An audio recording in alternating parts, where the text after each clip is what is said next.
Eu vou falar sobre a aprendizagem de natação em águas abertas, quais são os principais aspectos a considerar no processo de aprendizagem de natação em águas abertas. Meu nome é Cristiane Ponsardes, tenho mestrado e doutorado pela UFRJ e sou coordenadora técnica de uma assessoria esportiva que chama Equipe Sport Mix, que tem entre a sua principal atividade trabalhar com natação em águas abertas. Sou professora universitária de atividades aquáticas e vou conversar um pouquinho com vocês sobre esse tema, tá bom? Então vamos lá, seguindo a programação do trabalho, o conteúdo da apresentação a gente vai falar sobre águas abertas e suas características gerais, o processo de aprendizagem, os aspectos fundamentais, os aspectos técnicos e suas práticas. Então vou dividir o nosso trabalho Vou dividir o trabalho nesses 3 conteúdos e a partir daí a gente vai conversando e vai desdobrando um pouquinho mais sobre esse assunto. Nesse primeiro conteúdo, características de águas abertas, é importante dizer o que vem a ser águas abertas, o que a gente entende por natação em águas abertas. Natação em águas abertas, ela pode ser definida como qualquer competição, ou atividade ou prática, não só competição ou prática, que pode ser realizada em rios, lagos, oceanos ou canais, exceto para eventos de 10 km. Por que eventos de 10 km? No momento em que a prova passa a ser de 10 km, já é considerada uma maratona aquática, o que a gente vê, por exemplo, na participação das Olimpíadas. A idade mínima, o limite para todos os eventos de águas abertas oficiais, ou seja, pela FINA, a pessoa tem que ter no mínimo 14 anos e tem que ter completado, tem que ser considerado que vai completar naquele ano até 31 de dezembro. Outra característica importante dos nadadores de atividades de águas abertas é que esses nadadores, para eles praticarem esses esportes, eles têm que apresentar algumas características importantes, muita resistência física, porque entende que todo mundo que pratica um esporte tem que ter uma resistência física, mas porque esse é um destaque nas águas abertas.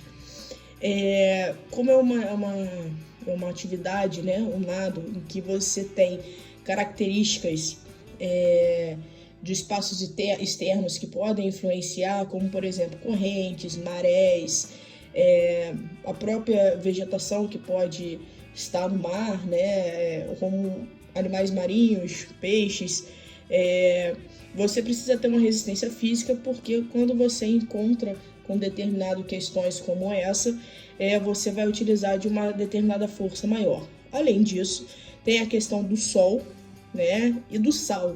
O sal ele desgasta muito e por conta disso, resistência física é fundamental. Para trabalhar ou para treinar em águas abertas, o treinamento ele depende de uma característica específica, de uma técnica específica. Muita gente acha que nadar em mar é a mesma coisa que nadar em piscina. Não é. No entanto, é considerado até um esporte diferente. Se a gente for parar para pensar, quando é piscina, as provas são na piscina. Quando fala natação, as provas são especificamente na piscina. Quando a gente fala maratonas aquáticas, ou seja, uma outra modalidade esportiva, ela já é no mar ou, como eu já disse, em outro local de águas abertas. Então, existem características e técnicas específicas, tá? Seguindo aí nessa ideia, todas as competições ou todas as atividades de nível competitivo que têm características de águas abertas, ela deve começar com os atletas largando de uma plataforma fixa ou de dentro da água. Existem algumas provas que as pessoas começam na areia, e termina na areia. A forma, o critério, o regulamento daquela prova, mas oficialmente em águas abertas ela tem que começar e terminar na água. Ou começar numa plataforma e terminar na água, que eu vou explicar um pouquinho mais à frente como é a chegada. E aí tem que ter uma profundidade suficiente para que comecem a nadar ao sinal da partida. Normalmente essa profundidade é a profundidade mínima de 1,40 m. Quando a plataforma for realizada quando a largada for realizada de uma plataforma fixa, os competidores vão se posicionar através de um sorteio que vai ocorrer antes. Então não tem aquela briga, eu vou ficar na frente, eu vou ficar atrás. Não, a forma que vai ocorrer a largada, onde cada um vai ficar, se vai ficar mais para o lado esquerdo, mais para o lado direito, mais no meio, está relacionado a essa ordem de sorteio. Como eu já havia dito, tanto para iniciar a largada, quanto no decorrer da prova, tem que ter uma profundidade mínima de 1,40 m. Por que isso? Para evitar que o nadador encoste a mão, né, no fundo do mar ou no fundo do rio e a partir daí pegar até um certo impulso. Então, a profundidade mínima para ocorrer a prova é de 1,40 m. Uma outra característica que geralmente é pensada não só em competição, mas também para treinamento, por conta de características que podem provocar no corpo, né? A temperatura que a gente trabalha em águas abertas vai de 16 a 31 graus. 31 é muito difícil você conseguir uma temperatura, pelo menos no Brasil, com uma temperatura onde uma águas abertas esteja mais de 31 graus ou até 30 graus é muito difícil. Mas menos de 16 graus acontece, né? E por mais que alguns nadadores, principalmente amadores, utilizem de roupa de borracha, que é uma roupa de proteção, né, que ajuda a flutuar, ajuda na velocidade, e ela também ajuda na questão da temperatura. Lembrando, essas roupas não podem ser utilizadas nas maratonas aquáticas, porque ela favorece. Mas em provas de águas abertas, de modo geral, dependendo do regulamento, mas de modo geral, sim, são liberadas essas roupas, até por questões de temperatura. Mas mesmo assim, uma temperatura abaixo de 16 graus não é recomendável e geralmente pela FINA não acontece nenhuma atividade de águas abertas, porque pode vir provocar algumas questões fisiológicas, entre elas hipotermia, né? E como é feita essa medição? Essa medição ela deve ser verificada no dia da prova e 2 horas antes da largada e no percurso da prova, né, com uma profundidade de 40 centímetros. Por quê? Para saber porque às vezes em cima, por conta que bateu o sol, ela acaba estando um pouquinho mais quentinha, a sensação de mais quente. Então é importante que faça a medição a 40 centímetros, porque já está um pouquinho mais de profundidade para saber a real temperatura naquele espaço. Bom, seguindo aí nessas questões das características, eu comecei primeiro falando um pouco dessas características, para que vocês entendam o que é águas abertas, né? Muita gente acha que é uma prova de piscina transformada para mar e não é, ou o lago, o rio, né? E não é assim. Então, por isso que eu comecei primeiro falando sobre essas características para depois dizer exatamente como funciona o processo de aprendizagem. Seguindo aí nessas questões das características, o atleta pode ficar de pé no decorrer da prova, ele não vai ser desclassificado, o nadador, né? A grande questão é que ele não pode caminhar nem saltar. Se for visto ele caminhando ou saltando, aí sim ele será desclassificado. Então ele pode encostar no chão para parar, por qualquer questão, para perceber onde está a sua localização, pode. Porém, ele precisa ter a consciência de que ele não pode caminhar nem saltar. Tá? Outra característica importante nas provas, os atletas eles usam chips. Né? O chip ele não serve apenas para uma questão de saber quem vai vencer, né? Mas também por uma questão de localização. Né? Quando você observa que o chip foi dado a largada, né? Ou seja, a pessoa iniciou a prova e não terminou, é um critério de verificação do que possa ou não ter acontecido. Então é importante observar essas questões e o chip é fundamental nos 2 pulsos. Numa competição de um nível maior, ela tem que ocorrer nos 2 pulsos e o atleta tem que chegar no final da prova com o chip nos 2 pulsos. Se perder um, ele pode ser desclassificado. E como eu já disse, em águas abertas, a chegada ela também é no mar. Como funciona? Tem uma boia flutuante, onde ela é flutuante, mas a gente tenta colocar ela o mais fixo possível, né? Sabe que pode se mover ou não por conta das questões da maré, mas tenta colocar ela fixada num determinado ponto, que é onde não deve se mover com vento, né? Para evitar que se mova com vento ou com o movimento da água. Então ela fica é uma boia flutuante, mas que fica presa, né? Determinado lugar que tem uma largura de 5 metros.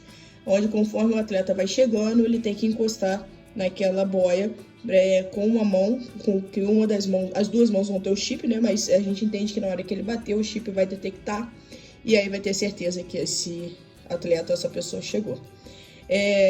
Por que eu disse essas características? Porque é importante você entender como funciona o que vem a ser, até porque é uma prática que tem crescido muito, principalmente na cidade do Rio de Janeiro.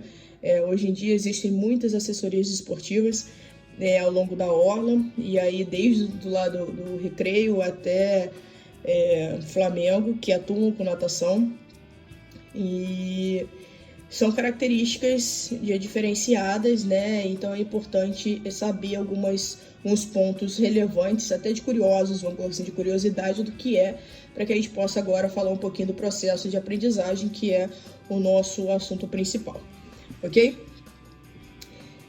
Seguindo todas as nossas apresentações, todas as imagens utilizadas nas apresentações, elas são da minha assessoria esportiva, são imagens de treinamento, de competição, então vocês vão observar aí algumas imagens para poder demonstrar um pouquinho o que a gente vai estar falando, tá?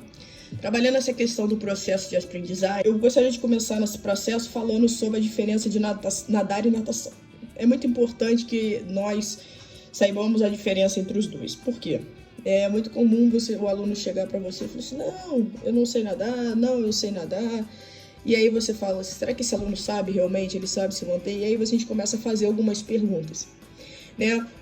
Antes da gente aprofundar para natação normal, o que a gente precisa saber essa diferença. Então, nadar é você se manter no meio líquido sem apoio nenhum, seja no solo, seja de aparelho. Então, se você consegue ficar no meio líquido, vamos dizer assim, sem se afogar, sem apoiar em nada, você é considerado que saiba nadar. A natação já é o ato e o efeito do nadar, ou seja, você tem a prática, você tem a técnica. Então, quando um aluno chega para você em águas abertas, é importante e fundamental que esse aluno já saiba nadar. Diferentemente da piscina, que você pode iniciar totalmente com um aluno, né, um aluno que não sabe nada nem nadar, no mar não é aconselhável. Existem algumas literaturas, pouquíssimas, que defendem que pode, mas a que eu faço, a que eu concordo e que eu estudo, e o que eu, até na minha prática, que eu observo, é fundamental que o aluno tenha a noção de nadar, pelo menos. Por quê? Quando o aluno entra no mar, por mais segurança que você tente dar, o mar, ele é uma questão da natureza, então ele sofre alterações por qualquer instante, seja de corrente, de maré, seja uma embarcação que passou ao fundo, que possa provocar uma ondulação maior, e a partir daí ter uma questão que possa vir provocar uma certa fragilidade nessa pessoa que está iniciando. Então, no momento em que a pessoa já saiba nadar, ou seja, que a pessoa consegue se manter naquele espaço, lógico, levando em consideração o mar normal, né? A gente não está pensando no mar de ressaca, mas no mar normal ou num rio normal, onde a corrente está tranquila, onde não foi pensando no rio, né? Onde não foi, na prática, não está sendo logo depois de dias de muita chuva. Então você consegue realizar esse treinamento, né? E aí o primeiro momento de treinamento é você explicar para esse novo aluno que esse processo de aprendizagem ele é fundamental para a segurança dele. É muito comum você receber alunos que queiram, eu quero aprender a nadar em águas abertas, mas eu não sei nadar. E você tentar justificar para esse aluno a importância que ele pelo menos já saiba nadar. É para a questão da segurança dele. Como existe um próprio ditado por aí, o mar não tem cabelo, né? Muito menos o rio, ou seja, você não tem onde segurar. Se você está no meio dele, você não tem onde segurar. Diferentemente da piscina, que você tem tanto as bordas quanto os flutuadores, que a qualquer instante você pode segurar. E também, por uma questão de salvar-vidas, está um fácil acesso para que um guarda-vidas, né? Para que ele possa te salvar com mais facilidade. Já numa águas abertas, dependendo da distância que você está, o socorro pode demorar um pouco mais a chegar.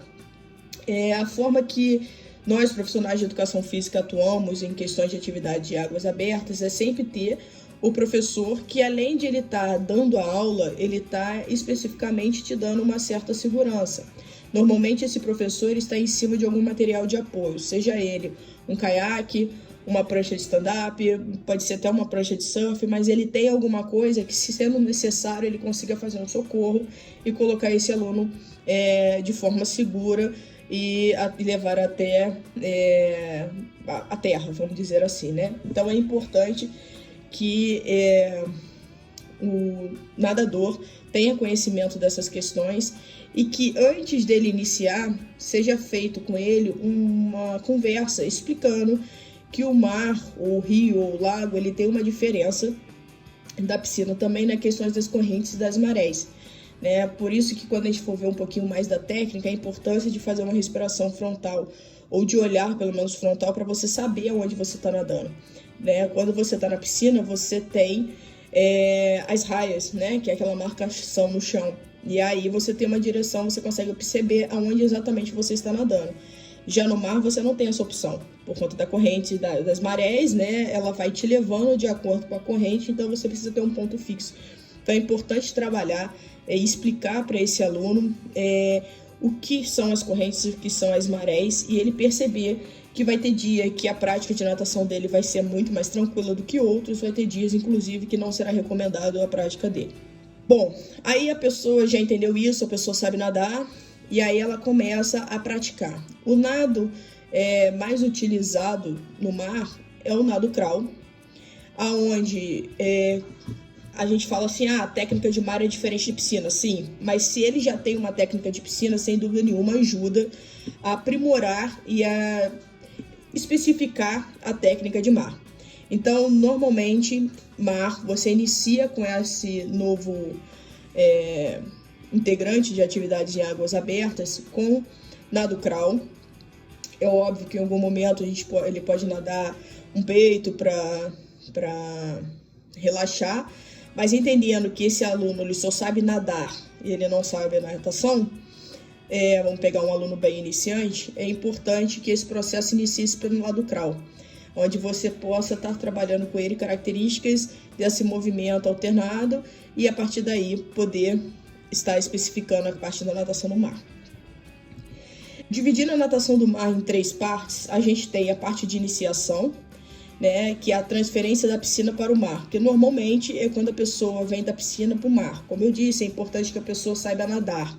Então, aonde ele vai aprender a nadar? Normalmente, na piscina. Então, essa transferência, explicar essas características, dizer qual é esse processo de diferenciação de piscina para mar e as suas principais características. Nesse momento, a gente não, eu, pelo menos em algumas literaturas que eu estudo, a gente não costuma trabalhar a técnica específica de mar.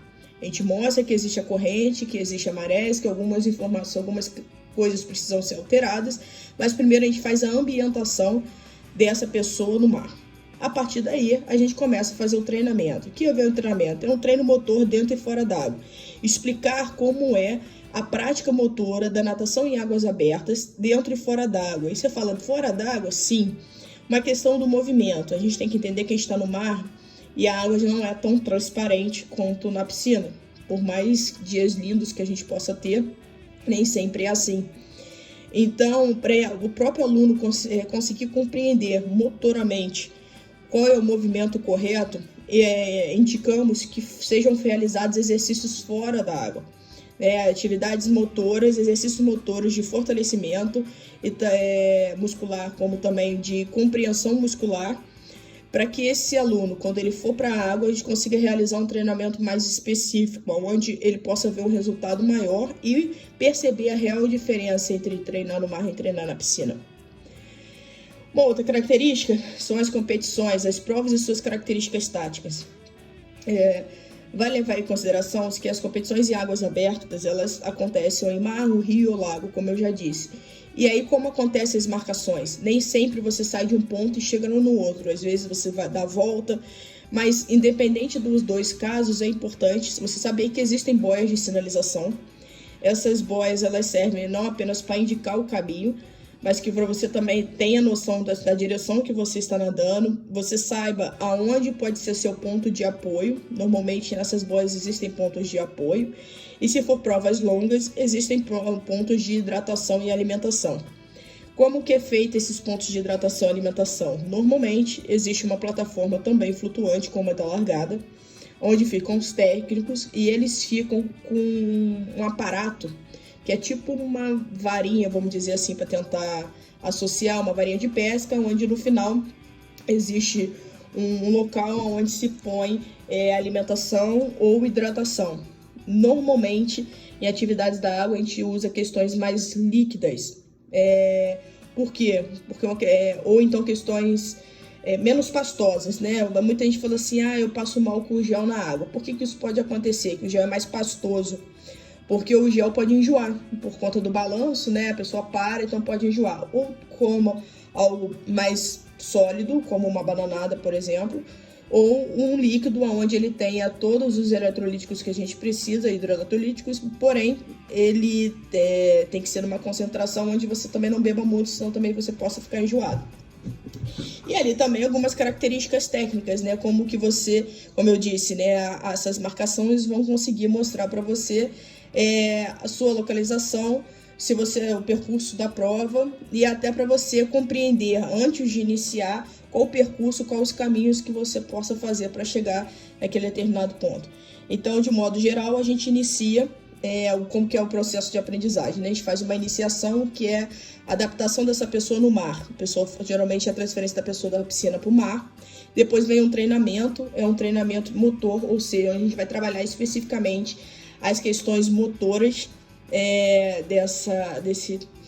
desse aluno dentro e fora d'água, para ele compreender o movimento. E por último, esse aluno entrar na competição. Não necessariamente todos os alunos chegam à competição. Muitos porque não gostam e outros porque existem diferentes níveis de competições. Mas nessa competição existem questões técnicas e táticas que a gente precisa estar trabalhando com esse aluno, inclusive durante o treinamento, para que quando ele for realizar, ele consiga ter uma melhor direção, uma melhor localização e um melhor aproveitamento da técnica dele durante a prova. Ok? A terceira parte da que nós dividimos foram as características e os aspectos técnicos. Como a gente falou do processo de ensino-aprendizagem em águas abertas, é importante considerar alguns pontos técnicos que fazem diferença da natação de piscina para a natação do mar.